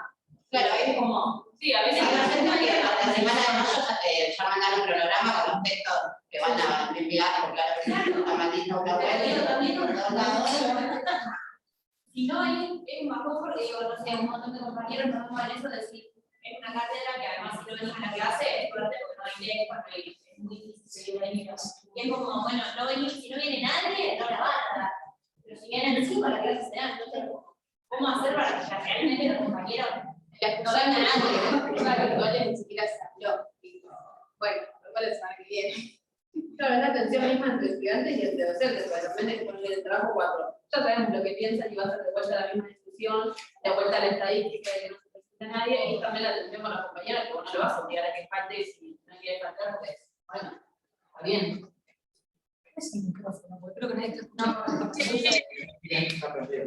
¿Alguna que esté medio cerca de la cámara quiere hacer como un breve resumen de las cosas que se dijeron? Porque la verdad es que acá en el Zoom no se escuchó nada, de nada, no se entendió.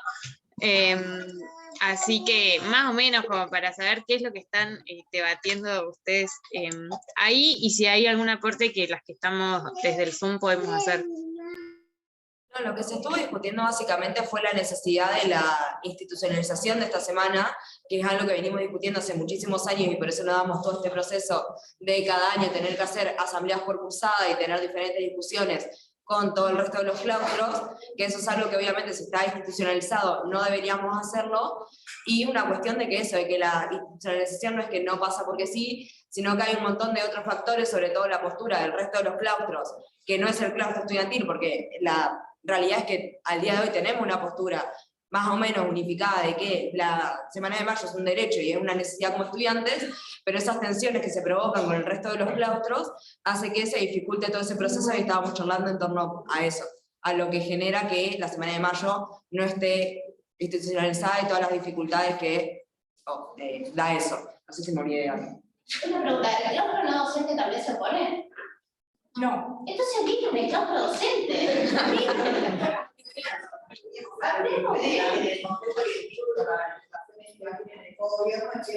Son más, o sea, inevitablemente los docentes, cuando grabados en poca ley, son mayoría que somos nosotros, y no nos a favor.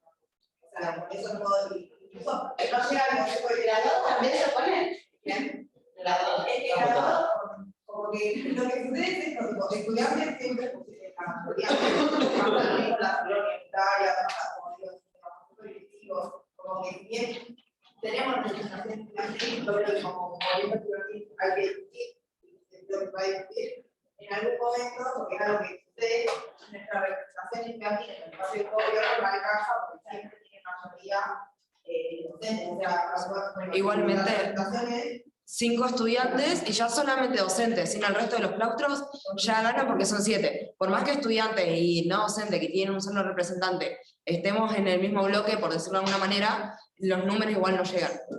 O sea, es algo que sí, obviamente se tiene que discutir en las comisiones de enseñanza y demás, y como estaban diciendo, no me acuerdo quién de los compas acá, fue una de las demandas del pliego de reivindicaciones que le entregamos al decano, es por una cuestión de tiempos, digamos, institucionales, que para esta semana no se pudo llegar a discutir. La elección de decano fue a fines del mes pasado.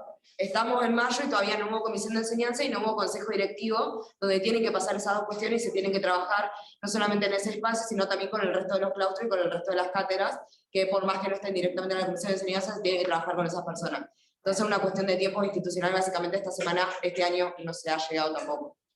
Sí, a mí hay lo que me parece, y fueron saliendo como bastantes cuestiones que me parece que son saludables.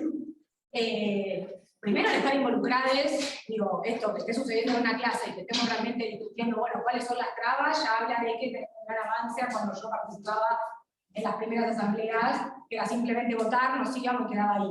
Y que habla también de la necesidad de que realmente que ya es urgente que esta política realmente se conquiste. Yo creo que más allá de que sean mayoría, ahí lo que tenemos que hacer como claustro es organizarnos para, en todo caso, en esa sesión del Consejo Directivo, ir movilizados y mostrarles que no son simplemente los 5 representantes con remeras de colores de determinada agrupación que están pidiendo una política, sino que somos el conjunto del claustro quienes defendemos una semana de mayo. Es diferente llegar a un Consejo Directivo, 5 representantes sentando en una silla, que llegar 200 compañeros y compañeras y plantear la semana de mayo la estamos hablando todos nosotros, no nuestros representantes simplemente. Eso habla de cómo se construye un hecho político. Nosotros cuando ganamos una ley, la ganamos más allá de que haya acuerdo previo de discusión y roja, la ganamos porque están los sectores populares movilizados en las calles. O sea, me parece que la facultad, por más de que es una gestión compañera y por más de que la entendemos una gestión a la que le podemos hacer un montón de planteos y sucede, bueno, demos prestancia. Hay que construir un plenario interclaustro para discutirlo, construyamos un plenario interclaustro para discutirlo con los docentes, y que se discutan todos los argumentos, y no solamente las agrupaciones representantes, sino también el conjunto del estudiantado que pueda estar llevando su voz, sus inquietudes, sus problemáticas, y que se abran las discusiones. Me parece que ahí tiene que haber una voluntad concreta, ahí hay una responsabilidad principal, y después el resto de agrupaciones claramente acompañaremos, potenciaremos, fomentaremos y estaremos para darle empuje y cabida a ese tipo de situaciones. Y después como estudiantes, si esto se vota, porque la realidad es que esto nunca se votó en un consejo directivo. Esta cosa hay que plantearlo, esto no se llevó como un proyecto de un consejo directivo, esto siempre se discute en comisión de enseñanza.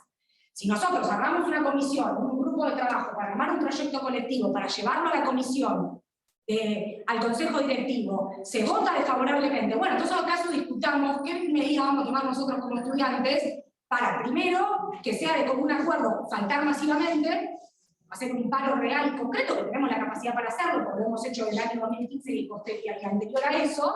Bueno, pero vemos en las instancias colectivas. A mí lo que me parece es que no se agota en una pasada concursada donde tenemos compañías que en quinto año lo discutan, sino que es necesario que también lo reconstruyamos de primero a quinto en espacios más colectivos. Porque si no, lo que nos pasa es que votamos por aula, hacen argumentos repiolas, por ahí la otra cursada no sabe ningún argumento y queda la voluntad de discutir, que tengan ganas, o de que una cátedra se levante y se vaya, porque también nos pasa, como dicen las compañías en derecho, que el docente no solo que no se para y no se va, sino que nos ataca cuando pasamos por cursada. Y es mucho más difícil discutirlo. Tenemos que tener las instancias nuestras para debatir cómo vamos a ir a conquistar un derecho que ya o sea, una necesidad que queremos que se transforme en un derecho concreto, que hoy no tenemos, que venimos haciéndolo mediante la organización colectiva como asamblea de curso. Bueno, ¿cómo hacemos para que eso traspase el curso? Porque antes se hacían asambleas generales, después eso se empezó a decir que sea por curso y siempre nos pasaba esto, el debate de una comisión nunca llega a la otra. Y eso también es un error y para nosotras es incluso un errado en términos de corrección política de cómo van las discusiones. Pensemos comisiones para trabajarlo y llevemos un proyecto colectivo a la comisión, al consejo directivo, llevemos a la comisión de enseñanza, debatámoslo y llevemos al consejo directivo colectivamente. Es una propuesta.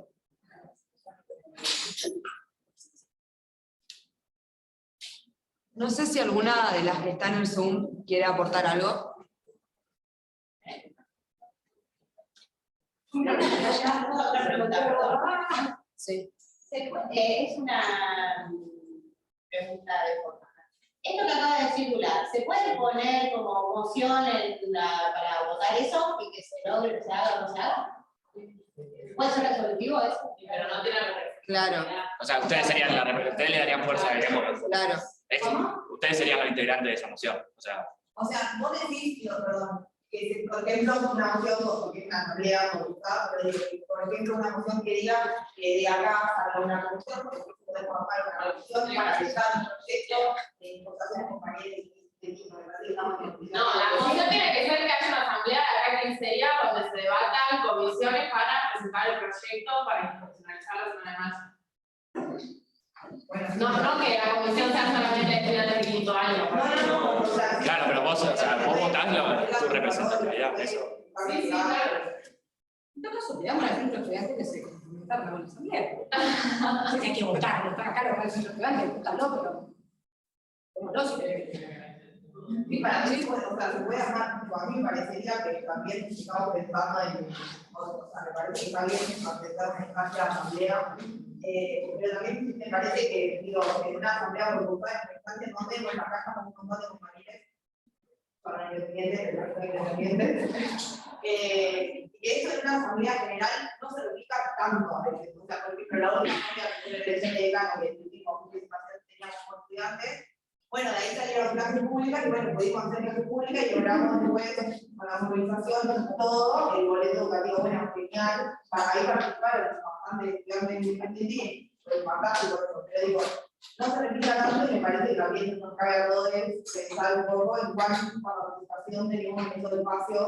Claro, lo que pasa es que si no se impulsa y no se hace una cuestión dinámica, si tenemos una asamblea cada 6 meses, es obvio que la participación cada vez va a ir disminuyendo.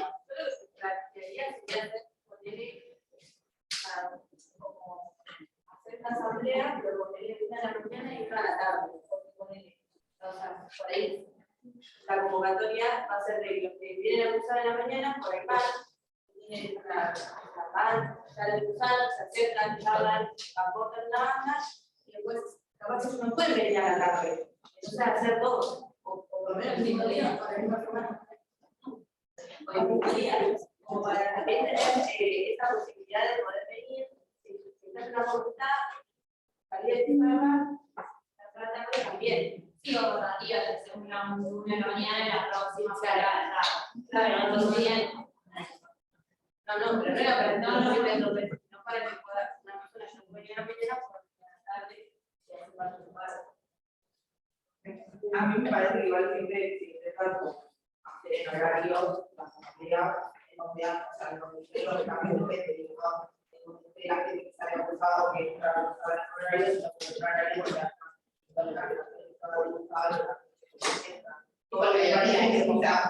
puede pensar incluso acá en horario, podemos pensar en la asamblea para discutir puntualmente la semana de marzo, todos en el mismo día, me pareció algo que, o sea, no sé, vamos a poder porque también eso es una realidad y que la participación, o sea, somos personas que tenemos cada una sus responsabilidades y también usamos también todos, me parece que todos pero siempre es alguna, o sea, siempre parece estar una asamblea para discutir más para empezar a empezar el proceso. Ahora volvemos y podemos buscar incluso, digo, a la hora de llevarlo a ese proyecto, como decía la cuestión de enseñanza o el tipo de directivo, que podamos ir como estudiantes o calzades, que podamos construir un proyecto coherente o la mejor persona posible que no sea solo el centro de estudiantes, me parece que está número de que más parte de estudiantes, para que después podamos tener todo eso. Yo no tendrá como estrategia de que por ahí no haber participación estudiantil, ver cómo hacemos para que nos yo, por ejemplo, no participo, no voy a pero entonces no participo. Entonces ver cuál es el cómo hacer para que yo, como los demás que no participan, tengamos ganas de participar. Yo poner eso. A mí me pasa, hablo de mí, capaz de cosas más. Yo curso a la mañana o a las 4 de la tarde, porque se actúa 25 cuadras y no tengo ganas de participar. Entonces, yo cuando salgo de buscar, me claro, cuando estoy afuera, pues me quedo, participo y puedo tocar. A este, no sé, una el lunes a las 10 de la mañana y la otra el mismo lunes a las 4 de la tarde. No sé, un lunes a las 12 del mediodía y no sé, un miércoles, un jueves a las 6 de la tarde, que cuando 4 de la tarde, cuando terminan los periódicos, la mayoría de los medios. A eso yo. Por ahí, hacer como una estrategia para ver cómo los participantes en el futuro podamos participar. Están pidiendo que hasta el último día, porque la verdad que no pueden participar, la agrupación pero bueno, pensar por ahí en conjunto, no, Sí, para mí está bueno eso de pensar estrategias nuevas. Estaba mirando. No digo específicamente este año, porque me parece que pasa todos los años. Llegamos tarde a las discusiones. O sea, estamos discutiendo la semana de mayo, una semana antes de la semana de mayo. Entonces, como digamos, ahora entiendo, parece que plantear una comisión para discutir la semana de mayo, de una, digamos, para que sirva para el año que viene, ¿verdad? O sea, discutir una semana antes de la semana de mayo, no nos lleva a ningún lugar porque armamos una comisión, pero no vamos a lograr con esta comisión que se institucionalice la semana de mayo a partir de este año, porque este año la de nuevo la estamos discutiendo en la cultura. Entonces, por ahí estaría bueno, porque no entiendo que como es final del año, entonces pasa mayo y nos podemos tocar de la discusión de la semana de mayo por ahí pensar, digamos, que estas discusiones son discusiones que se tienen que, no sé, empezar a dar el respiro, digamos. Digamos, esto pasa todo el tiempo, no digo porque justo esta vez, o sea, todos hace años que discutimos esto, y lo discutimos una semana antes de la semana de mayo. Y vuelvo a esta idea que trae la compa de cómo hacer que el resto de estudiantes independientes tengan ganas de participar. También por ahí, o sea, tener esto, porque hay una problemática que la tenemos años y años, que es la semana de mayo, bueno, en vez de una semana antes, si los frentes tienen ganas de discutir esto, lo discutimos 6 meses antes, no la semana antes. O aquí tenemos ahora, lo socializamos, Banquen, ¿puedo hacer una síntesis para la gente del Zoom? Ahí va. No, pues, habían dicho que los estaba escuchando. Lo que salió ahora también es la necesidad de esto de, como claustro ante las diferentes posturas del resto, poder estarnos encontrando en un espacio de asamblea para poder generar diferentes espacios de trabajo desde nuestro mismo claustro para poder llegar a un proyecto unificado para discutir la semana de mayo y que se institucionalice efectivamente. Ahí estábamos discutiendo un poco también de qué estrategias y qué formas poder pensar esa asamblea para interpelar a la gente que no viene asistiendo, que para mí eso está bueno, poder ver cómo podemos convocar a esos compañeros que por diferentes cuestiones no se acercan a esos espacios, que es re importante, que se den justamente estos debates, que la gente se anima a poner la voz, que dé su opinión, que participe en esos espacios. Creo que Flor había sido la que había tirado un número de 15 días. Yo lo pensaría un poquito después, porque la semana que viene es la semana de mayo, la semana siguiente es la semana de la mesa de finales. Estamos hablando de la importancia de la mesa de mayo, y para mí es un poco contraproducente poner una asamblea justo en la mesa de finales, donde nos estamos preparando para rendir. Es lo que acabo de decir, tipo, o sea, a lo mejor así pongan una asamblea de no podamos mejor. Claro, total. Yo la pensaría para después de la mesa de finales de mayo. Y que hay una cuestión de que la solemos hacer de tarde por una cuestión de que la gente generalmente trabaja a la mañana. Entonces, para que la gente que quiera asistir pueda hacerlo, igualmente podemos discutir y podemos poner en tensión eso. ¿Cómo hacemos para incluir a todo el resto de la gente y qué estrategias vamos pensando y qué nuevas herramientas también? Está bueno que eso sea algo colectivo, que las ideas y todo puedan salir de acá también. Sí. Igual nadie igual creo que nadie sé. No, igual tenemos que contar cuánta gente. Bueno, quien está a favor. Sí. En el chat pueden votar. Hay una compa que se fue que votó que sí.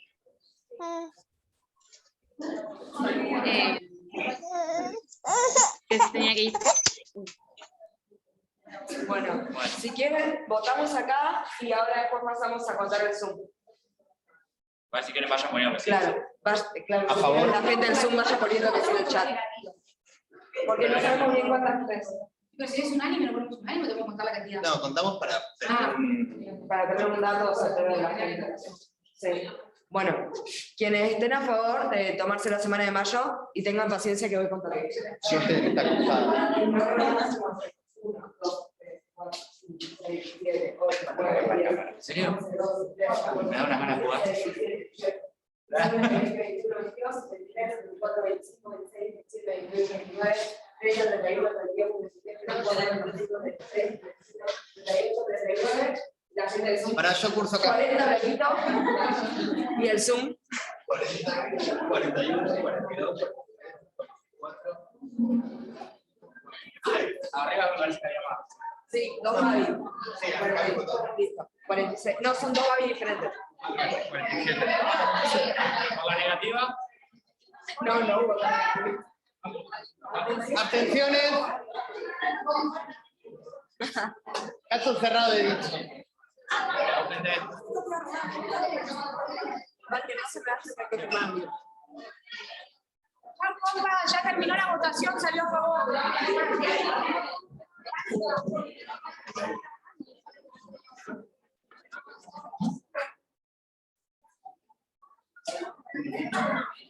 Bueno, ¿y ahora? Creo que te pueden ir. Ya está.